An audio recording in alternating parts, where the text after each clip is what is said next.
he has his first outside human connection, and that comes the way of a stubborn, stern monk. Oh, whoever could it be? Is it Monka S? Stop.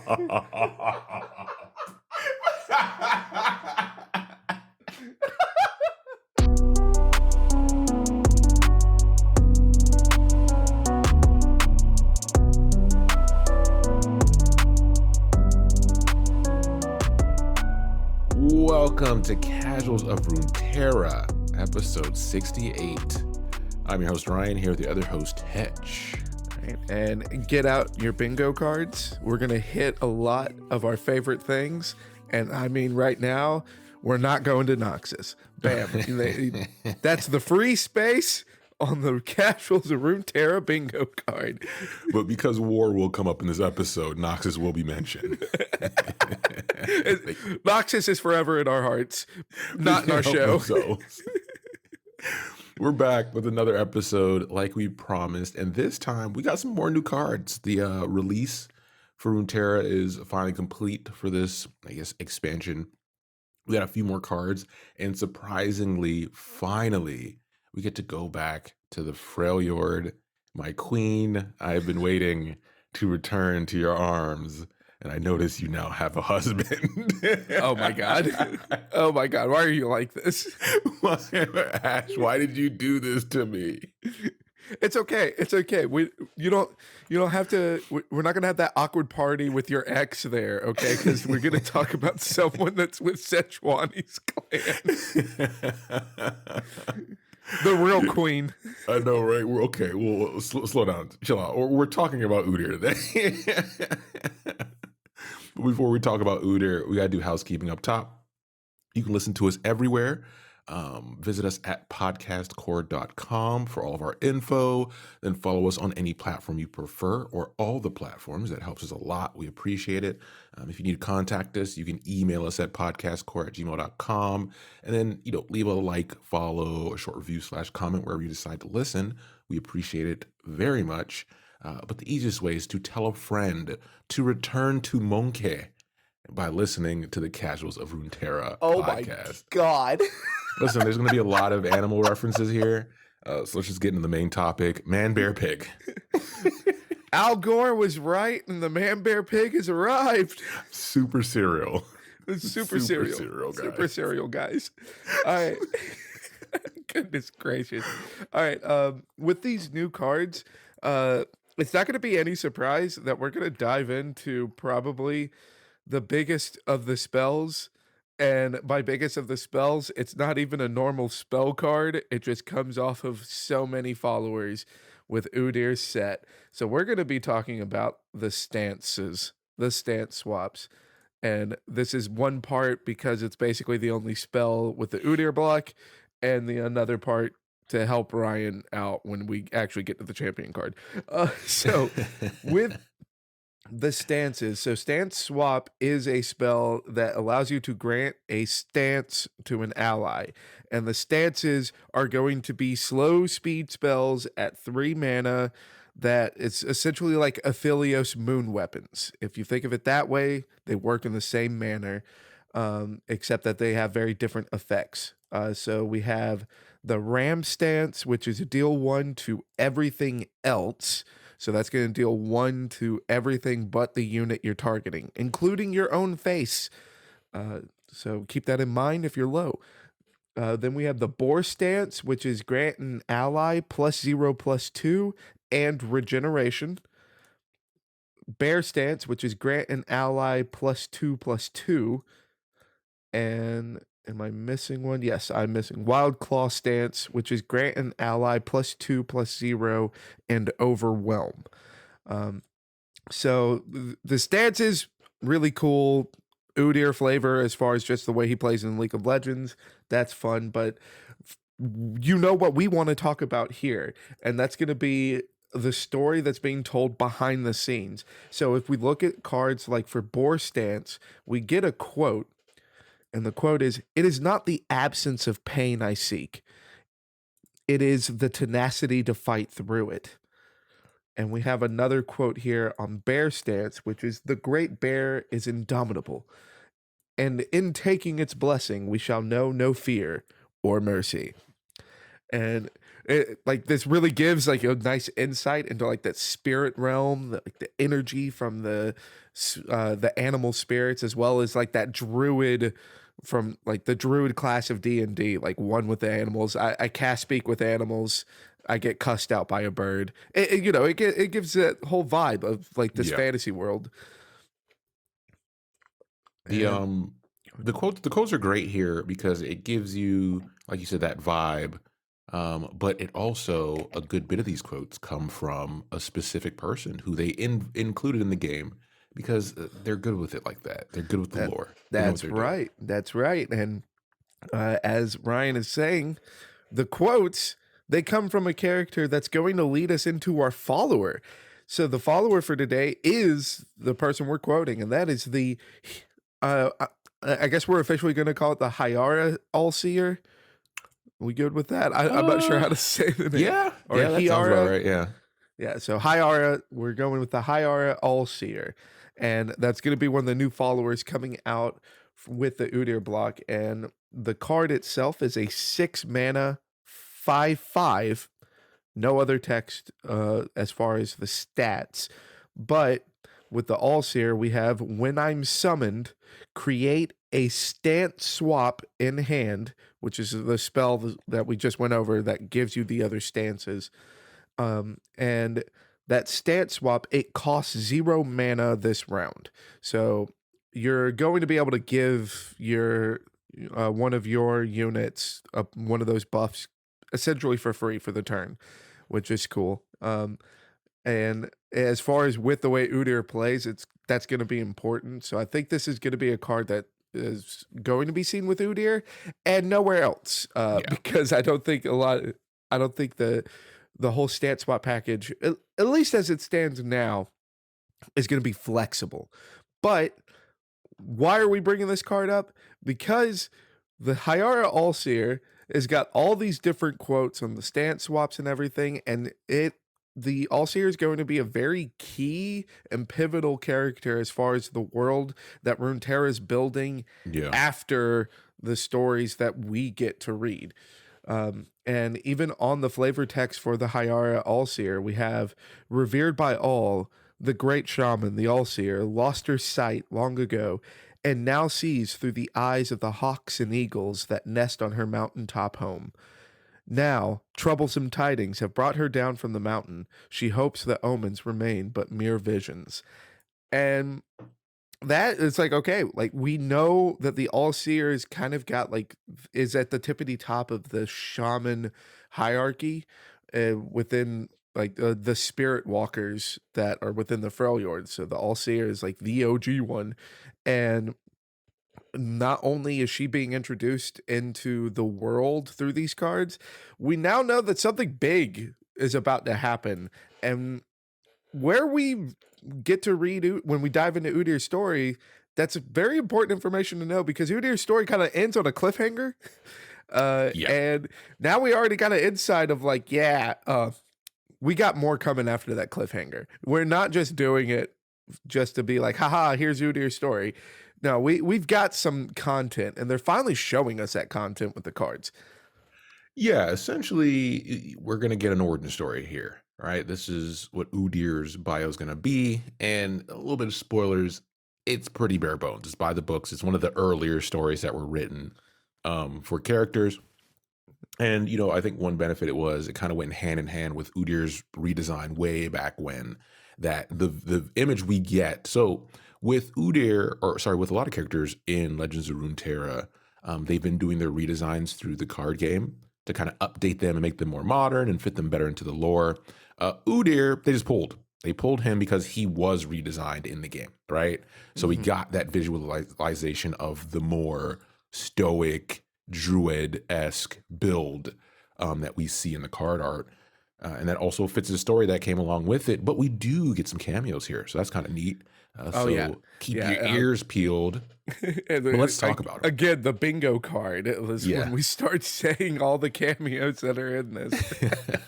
Let's talk about the man himself, a man bear pig, Udyr. So in this world, in Freljord, I know we haven't been there in a very long time. Go back and listen to our early episodes. There exist warrior shamans, and these warrior shamans in Freljord are known as spirit walkers. And spirit walkers don't belong to like any specific tribe. They're not their own group. They actually serve many tribes. And what happens is they go around and they find a tribe, they offer their abilities, and in exchange, they get to call that place home, right? So this already creates a little bit of a disconnect because, they are different from normal people, normal tribesmen, but they also don't have a tie to any specific thing. They're almost like a gift from the spirits, right, to these tribes, like a protective I like mortal flesh. to steal from other pop culture. It's kind of more like I don't read like too many of the comics from like DC or Yeah. Marvel. But I do watch like all the movies from the universes and stuff. And so when it was coming out, the way that Doctor Strange was explained to me is kind of like the Spirit Walkers here, which is Doctor Strange, sure, he's a superhero, he's Yeah. within the Marvel universe, but he doesn't necessarily care about what the Avengers are doing or anything because he watches the universe on a bigger scale. So it's like, yeah, Yeah. y'all can go die to this crap because that's not a universal threat. Like that's just Yeah. something that y'all care about. But when our paths intersect, it's going to be big. Yeah, that's pretty close. I mean, if listeners, if you go back and listen to our Lysandra episode, right, where we talk about the past of the Freljord and the big picture, that will kind of put in perspective what Hedge is saying here, because the cliffhanger we get left on kind of relates to that as well, at least in our mind. But we get Udyr here. We figure out, okay, he's special, but what makes him so special? So then it takes us, we go back to when he was born. You hit us with the whoop whoop whoop. So he was born under a full blood red moon, which is never good. In this case, it's all right. What this meant was him as a young child from the beginning had a lot of spiritual energy from a young age. So that's cool. And what this kind of manifest as is that he can feel raw emotions, right? Of all creatures. And I want to emphasize all creatures because humans are creatures. So in the story, it's a bit confusing the way it's said because, you look at Udyr, you look at the way he's presented, it's all animal based. But one problem that comes up is the sheer amount of tribesmen around him. Yeah, if you're going to be hearing all of these voices inside your head, the more things and creatures around you, the more voices that you're going to hear. And yeah, like overstimulation is a thing and can be a problem. Yeah. Yeah, so he's taken in by the Winter Claws, or the Winter's Claw tribe at a very young age. And the Winter's Claw tribe is... Drum roll, please. Da, da, da, da, da. All right, that is Sejuani's clan. Yeah. So we do, if you've listened to our Sejuani episode and our Ash episode, because those are definitely kind of put together. I'm actually, it makes sense that the Winter's Claw is like really in touch with like working with the shamans, probably more so than other tribes since they're a little bit more nomadic. Yep. But also kind of surprising that it's like the Winter's Claw be like, yeah, this is the place that will train you because they're nomadic. Like, yeah. Like, okay, are we going to train? A place to call home. It's like, well, guess what? It's like, are we going to train or am I going to have to pack back up in 15 minutes? Like, what's the deal here? Yeah, so they take him in, but the problem is having this power at such a young age. And then also having mentors that, they expected a lot out of him, but he wasn't really fulfilling, like hitting those milestones despite his immense power at this young age. It caused a problem. The big problem of all the chaotic amount of voices around him were flooding in constantly. So he never was, from the point of birth, ever in a state of solace, right? So not being in a state of solace, not really having mentors doing their best to guide you through this growth. It put him in a situation very familiar to, if going back to another series, if you've read X-Men at all, Jean Grey, right? This is a great example of Jean Grey being telekinetic, telepathic, all that stuff, but not really having any guidance at a very young age caused her to have a lot of trauma, which down the road you get to Phoenix Saga, what happens. But we won't do spoilers here for the decade-old story. Yeah, no spoilers for X-Men. We don't care about that. Y'all just get it. But as far as like with Udyr being in the spot, of course, like because I'm sure at this point he's also more of like a teen, like he's getting into his younger adolescence. Yeah. So like anyone in their adolescence, I'm sure that he probably said to himself, man, I hate this and I hate it here. Yeah. It would be awesome if it would all just go away. And so spoilers to Udyr's story, his wish is kind of granted. So this takes us kind of into the next part, if you want to break this up into a 3-part story, right? So this next part, we have a ambush, which happens in the Freljord, from the Frostguard tribe. They took their opportunity to strike, and they had one goal in mind, which was target anyone with spiritual or magical ability first. So if you play League of Legends, kill the support first.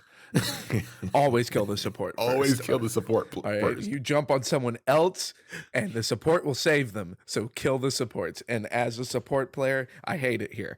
And in D&D, kill the healer or kill the mage. Do that first. Ignore the people with the weapons and the armor. Yeah.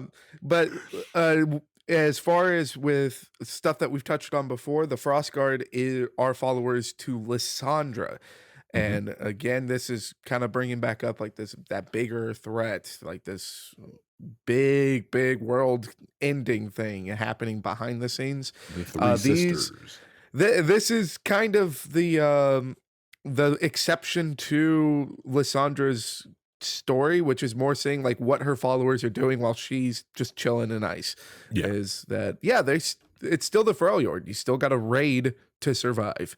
So this just happens to be a big raid. Yeah. A really big one. Yeah, a pretty big raid. And what ends up happening is this becomes the peak of Udyr's frustration and emotions that come flooding out of him in spiritual energy and an uncontrollable fury. And the only thing bigger than this raid was the avalanche that followed. And that avalanche, unfortunately, did more damage to his tribe than it did the Frostguard. The Frostguard was able to retreat, but little of his tribe ended up surviving. So after this incident, he claws himself out of You see what I did there? Listen, we've been doing this for a long time. I quit. I'm done.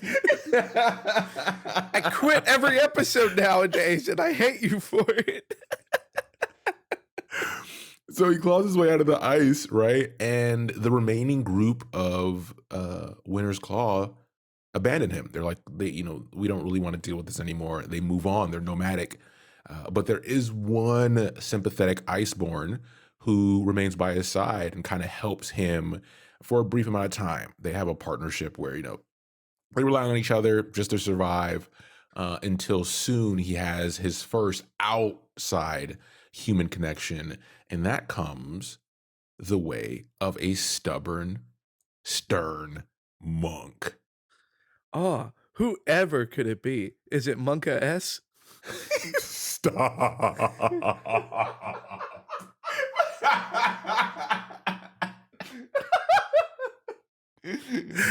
Oh my goodness. No, it's not Monka. I gotta get mine in too. Yeah, it's a stern monk from a foreign land. And the thing that kind of intrigues him immediately is this monk doesn't try to avoid him, which most people do once they see him. I wonder why. Well, I mean, especially at this point, after he gets abandoned by the Winter's Claw, which his family, that is standard superhero stuff of like, wow, you lost control of your powers. You about killed us all. You stay away from us. Makes sense. And then he connects more with the animals because the animals, like, they kind of act more on like primal senses and instinct.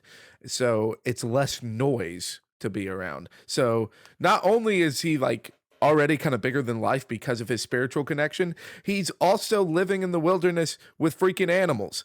I probably wouldn't want to hang out with this guy either.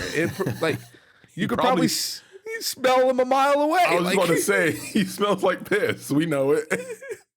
It's just like, yeah, no, I'm good. I'm good. Piss and hemp. Roll the windows up, lock the doors, and let's just get out of this town. But no, enough teasing. It's Lee Sin. All right, we gave you enough clues. But immediately when he meets Lee Sin, he's like intrigued because he doesn't react the way he expects him to react, and because he doesn't react the way Udyr expects him to react, he reacts in the way he reacts, which is on instinct, and he attacks him. But he can't land a punch on him. He essentially dodges him and doesn't really engage him physically until they're both tired. And then when they're finally tired, he officially introduces himself as Lee Sin and then offers to take him to Ionia to study, because Lee Sin, on his mission, on his journey, was looking for people like Udyr, and he found one of the most powerful ones, people who are these spirit warriors. And it also kind of works for Lee Sin's story because Udyr has all this power and just doesn't have any sense of control over it. And it's like, yeah, well, we're trying to find like stronger spirits so we can figure out how to control stronger spirits, and you need help controlling them. It's a win-win, baby. Yeah, exactly. No way this will end with me losing my eyes. Let's do it. Go listen to our Lee Sin episode we did a while back. That'll give you some insight into just who Lee Sin is, what he's coming from at his point in the story. For Udyr, he plays kind of the role of how Xin Zhao plays for Jarvan in my mind, in our Jarvan story, where he gives Udyr perspective from the outside. Ionia as a plot device and the people from there is used a lot throughout the lore like this, where they'll pluck people out from that region, put them in a different region to give them a spiritual perspective of things, a more personal view from both, animals and humankind. The warm, loving hug of togetherness. Yes. And also just kind of like reinforcing that idea that like these are characters that are focused on a threat that is different than the average person of Runeterra. It's like, yeah, sure, like the Avengers have their crap going on, but the spirit world also needs our help. So deuces, we're going to deal with that. So there's an invasion going on. when he pitches the idea to Udyr, Udyr's like, you know what, that sounds good. You're my new friend. I trust you. Let's go. They found out invasion is happening because there always is one when it comes to Noxus. So immediately Udyr's like, well, I owe you one kind of thing. Let me offer my hand and try to help you fight alongside your, my new friend, and help you defend the monastery. And specifically, it's in Harana.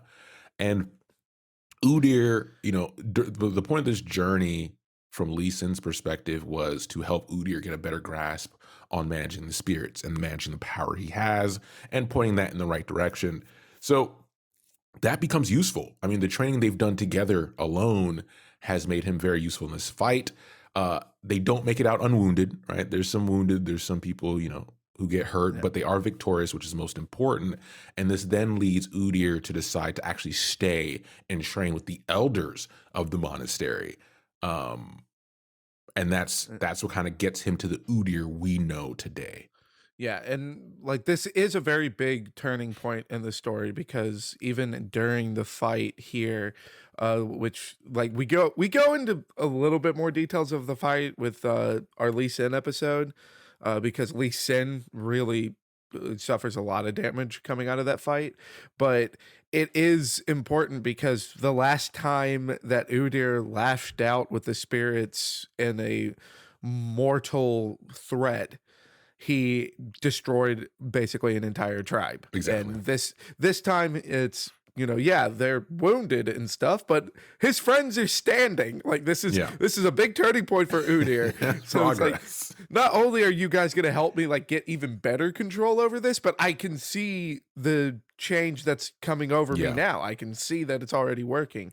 And so it's important. Like this is the biggest turning point for Udyr, and he will live in Ionia happily ever after, right? Yeah, forever. No. After this battle, after the training, he starts to get homesick, specifically for Freljord, and not just on his own. He's getting because he's now honed his skills so much. He's actually feeling things from further away. So he's feeling the Freljord spirits kind of churn and feeling them pull him back because there's something dangerous stirring in Freljord on beyond the horizon. So he makes the decision to attempt to return. And before he does so, he says bye to pretty much Ionia, all the elders, the people of the monastery, Lee Sin himself, and he starts his journey back with his ultimate goal being to rejoin the Winter's Claw, because we know that they're still running around under Sejuani. And he's not sure if that's going to work out, but that's his goal right now. His goal is to help out with whatever danger's coming, and to help protect the spirits of his homeland, his home region, and then also hopefully rejoin with the better version of himself. This is like the ultimate story of progress. Yeah, and we now know that like this is a much bigger cliffhanger to end on than what it was initially, because it was like, oh, something big is happening, I must go home, and that was it. But now that we're getting these cards, we're getting to see, like with the Hyara Allseer, that even it's like weaker, quote unquote, although more prestigious shamans are also feeling this disturbance within the spirits, and something big is coming, whether that just be the war between Sejuani and Ash, because there is this kind of succession issue going on, or if it's Lyssandra's return. We don't know any of that, but we know that there's a big thing happening because these cards are giving us a bigger picture without answering any questions. Exactly. So it's a fun place to be at right now as far as the Freljord story. Yeah, and this takes us into the card here, which isn't anything special. I mean, it's pretty much on point for lore. As far as playability, Swim is currently going through it with this at the moment. God bless that man. He does so much, and man, this is a definition of so much. Yeah. So Udyr is an interesting card, and they definitely went way under on the power level. I think they were afraid of making him as broken as he used to be in the game in League of Legends, but Udyr's a 5/5 or a 5 cost with 4/4. He has the text, when I'm summoned or strike, create a stance swap in hand, which Hetch already went over, or if you have one, which is the stance swap, reduce its cost to 0. And his level up is you've damaged the enemy nexus 7 times this game. That's a lot. That's a lot of times to deal damage directly to a nexus, which means Udyr at the current moment doesn't flip very often. And it actually doesn't matter because his flip form isn't that great. So I mean, this is the definition of just going underpowered, and I think it's because of the stance swap is why they were so afraid of it, because we remember Aphelios on launch. Exactly. So this is Riot finally looked at their 200 years of coding experience and said, we can tone it down a little bit. And in perfect Riot fashion, they never do anything by a little bit. It's like once we get to like the patch fix for like maybe buffing Udyr someday, that will be the little bit. But you know, it's like, no, we do the first thing way too far in one direction, and then we tune it back. Yeah, they min-max it. But once he flips, the addition here is he has the previous ability, but also I have +1/+1 for each stance you've cast this game. By the point you flip him based in practice, he usually have won the game by that point. So this doesn't really come into effect. The other part is the behavior of his stances being slow speed. They're not automatically 0 cost. You have to wait for him to strike before they're 0 cost. So you can't use them till the next encounter, and you only strike when you're attacking, which is every other round. There's a lot of things playing into why this card comes so underpowered, but we're still playing it because it's Udyr, it's fun, and it's different. It fits the lore, and that's what we care about most. So absolutely. Yeah, let's go ahead and talk about the quotes on here. So on the first side, we have a quote from Udyr himself. The spirits shape our world just as we... Oh, that's weird. Okay, just as we and our world shapes the spirits. By drawing power from them, we take power from within ourselves. That's... You know why that felt confusing? Because it's spiritual garbage. That's it's word spaghetti. Like, he said nothing. But he's at peace, and that's what we care about. We just want him to be happy. All right, now we need a skin of Udyr dressed in his Sunday best. Exactly. And again, this show, we've said it before, we in Atlanta, so when we say Sunday best, it is not what most people think, okay? Sunday best down here is serious, and I need that Udyr skin. Pastor Udyr. So once he flips, he says, "We are united as one, heart and spirit. Together we will drive our foes into the cold, eternal night." So this is some Old Testament. I'm just joking. Okay, so so it's just a kind of like spiritual talk, and this is definitely like this way of speaking. What he's saying now gives us a clear perspective of post Udyr. This is like the end of the story. Udyr, who's come to peace, come to terms, has learned a lot. This is definitely something you would hear while at a monastery in Ionia when someone has found peace, right? Yeah. And this quote, like as far as on the flip side, is actually really exciting to me as far as just what may be coming in the story, because as we went over with Udyr's story, his beginning is very much kind of being more shunned by humankind. Yeah. And then we get in the cinematic when they tease the card a lot of kind of a sense of allegiance and loyalty for the Winter's Claw, which, like, as far as a fight between the kingdoms of man, is not really what Udyr is sticking to, but we get that a lot more from the cinematic part. And then in this, you could take it as like Udyr being united with the spirits, but he's also, kind of saying this out loud. So he's saying that we as the Winter's Claw are united. Yeah. And it's like, this is like, there's now like, that kind of brings more questions as to like, why is Udyr so gung-ho about this conflict in the Freljord when by all accounts with the story, he hasn't been. Yeah. Like what change happens? So we know just by looking at the other cards and reading the story, there's something big happening. Yeah. And we're just getting more insight into it. And it's exciting to be a fan of the lore at this point, because like, all right, I'm ready. Just give me the story. Come on. Give me the story. Hurry up, Riot. In some other news, so with Udyr, we'll stop here for this episode. He does have other stories where we'll go into more details when we get to those, so keep an eye out for that now that we have an excuse to go back to Freljord and finally talk about some stuff. But regarding like the MMO, Ghostcrawler, prolific MMO creator, has recently been talking a bit more about the Riot MMO, and he said there's stuff to come. We're getting closer to actually talking about something. So hopefully, like the end of this year, we get something about that, right? Because we're the casuals of Runeterra. When that drops, the content will flow. The content will flow. We will be all over it. We will be swimming in the oceans of every content. quest will be covered in depth. I don't care how many boars were killed. Each boar will be named. And tracking down these 5 sacks of flour actually has some really potent effect on the story. Yeah. And let's spend 2 hours explaining why.